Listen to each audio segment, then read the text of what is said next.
Assalamualaikum warahmatullahi wabarakatuh. My name is Muhammad Syafiq bin Muhammad Johari. Today I want to talk about the analyze element riba in e-wallet contract. The first point is the riba. What is riba? Riba is a concept in Islamic banking that refers to change interest. It has also been referred to as usury or the changing of unreasonable high interest rate. There is also another form of riba. According to most Islamic jurisprudence, which refer to the simulation exchange of goods of unequal quantities or qualities. The main reason riba is forbidden is the concept that it makes the rich become richer and the poor become poorer. Okay, next, what is e-wallet?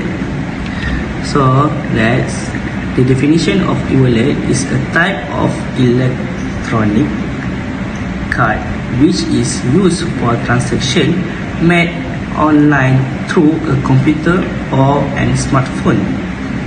Its utility is same as a credit or debit card.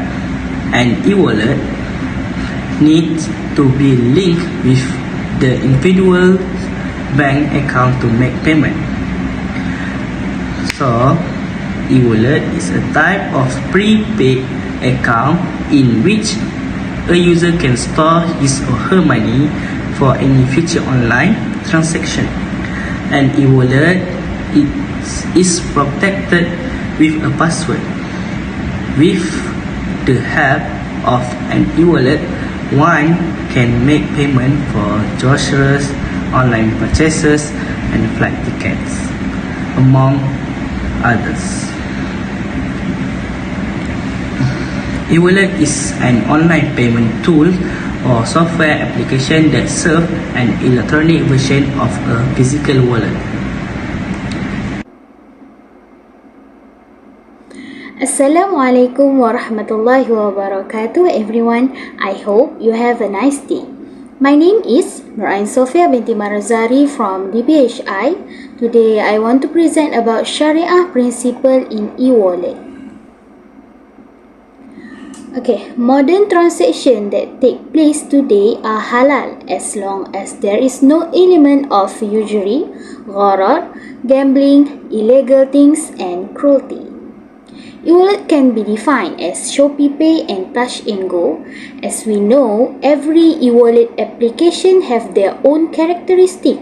It means that they have their own technique to conduct the customer buy their things and get the money without involving usury. Second, the history and objective of the existence of this e-wallet is also different. For example, Touch and Go was originally limited to toll payments, but it can now become a widespread payment method. Okay, third, e-wallet is a type of prepaid service provider. Okay, let me explain for you. We already know that e-wallet as a prepaid service provider. So when we want to buy anything using the apps such as Shopee Pay, we have to top up the account to enjoy it. For the last, e-wallet is not the same as a deposit banking. E-wallet still use banking service for recording and payment purposes. Bank Negara Malaysia also make a different list of the banks and company that allow to operate e-money, including e-wallet. In general, this e-wallet service is not seen to have elements that conflict with Sharia principle as long as the goods and service purchased are Sharia compliant. Okay, next we move to the next slide. It is issue in e-wallet. Okay, E-wallet does not deviate from the principle it permitted by Sharia. It can be considered as a modern contract accepted by Sharia. For the example, top-up bonus. Okay, top-up RM 100 ringgit and get an additional bonus of RM 5 ringgit. Does that include usury? Okay, first we need to be thoroughly refined. Is the RM 100 refill a form of customer loan to the e-wallet provider company? If it is in the form of a loan, then the RM 5 ringgit bonus is calculated as interest on the loan, and it is definitely a prohibited form of riba. Second is lucky draw. It is illegal promotion. For example, we need to pay RM 1 ringgit for from the e-wallet. From the e-wallet to participate in a lucky draw. If we win, they will receive a prize in the form of a gadget worth 1,000 of ringgit.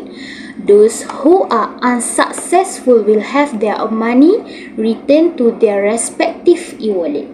A commitment of even RM 1 ringgit to participate in the lucky draw is a form of gambling that is not allowed even the return is unsuccessful.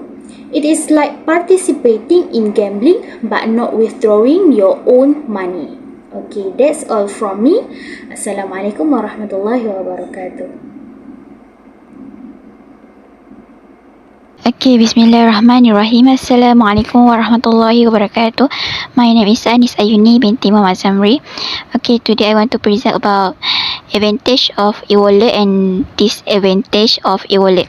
Okay, advantage of e-wallet is helps you control the budget.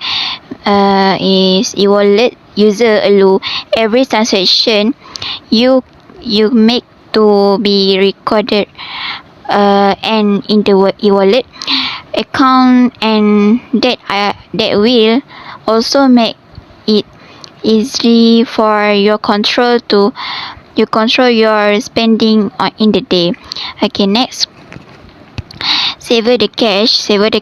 This e-wallet transaction can reduce the risk of found by merchants on your passes.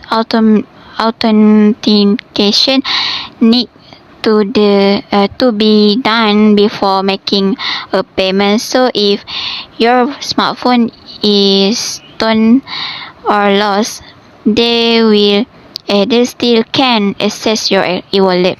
Okay, the last, faster and easy. Okay, faster and easy. Your smartphone works as your card submitted. With this, the payment process is no longer complicated because you don't have to count your money for mess around keeping the remaining money after making the payment. Okay, next, disadvantage of e-wallet. There may be a transaction charge.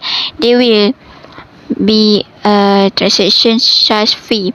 Okay, next, lack of knowledge of use of e-wallets lead to problem. When we don't have knowledge about e-wallet, we don't need to use e-wallet. Okay, and the last, low speed of internet cause problem. Significance of study, opinion in Sharia compliance. I will explain what is significance of study and opinion in Sharia compliance. Significance of study. The significance of the study is a written statement that explains why your research was needed. It's a justification of the importance of your work and impact it has on your research field. Its contribution to new knowledge and how others will benefit from it. And opinion in Sharia compliance. Sharia compliance funds are advancement funds that comply with Islamic law. They are different from conventional investment funds because they have many requirements, such as appointment of Sharia board and prohibition from investing in companies that derive a majority of their income from sale of alcohol products, gambling, and each other. While Sharia compliant fund is grown at a respectable clip, it is difficult to accurately estimate the industry size of or valuation. The law content in the e-wallet are based on Sharia. If we look at it from an Islamic perspective, dealing with this personal data is a trust and requires high integrity, as the word of Allah Subhanahu Wa Taala in Surah An-Nisa means, indeed Allah tell you hand over all kind of trust to His member who are entitled to receive it. And when you practice law between people, good commands, you punish justly. Indeed Allah with His order give you the best lesson. Indeed Allah is always hearing and always seeing. An-Nisa 4:58.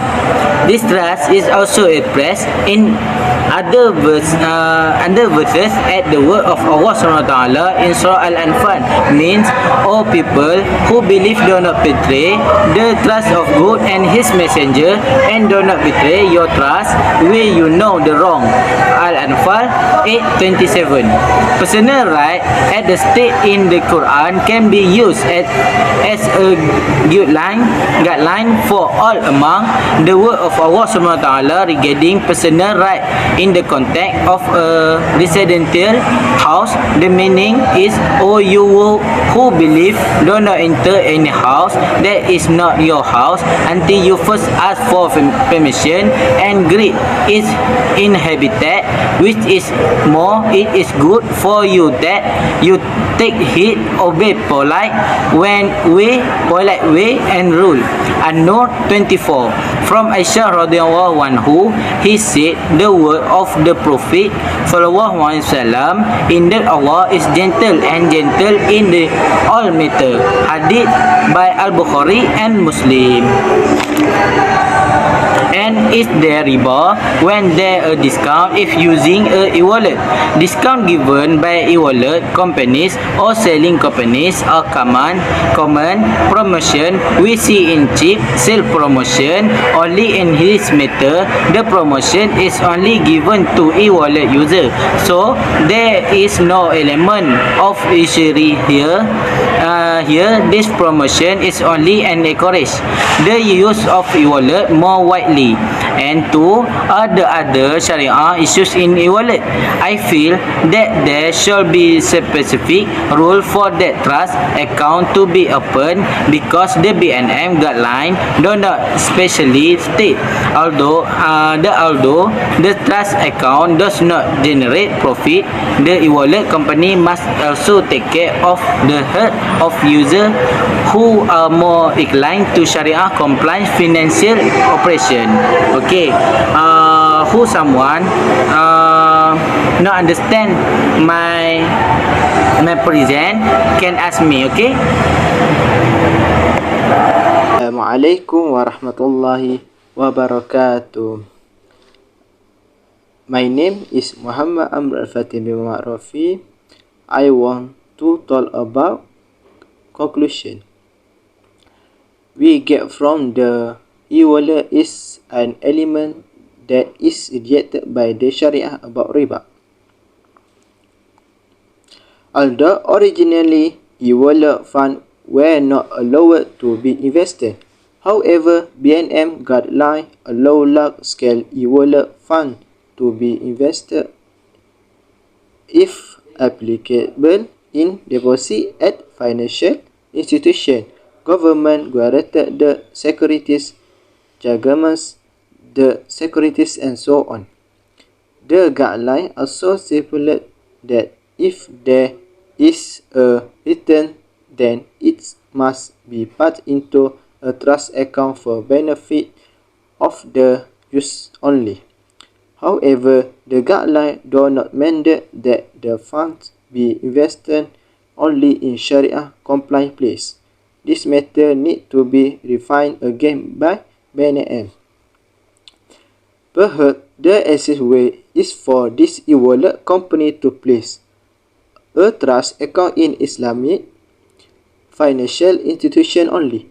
There is a better and safe step for use who are fond of Sharia compliant finance. In conclusion, this e-wallet does not have any problem or Sharia issues as it is cost.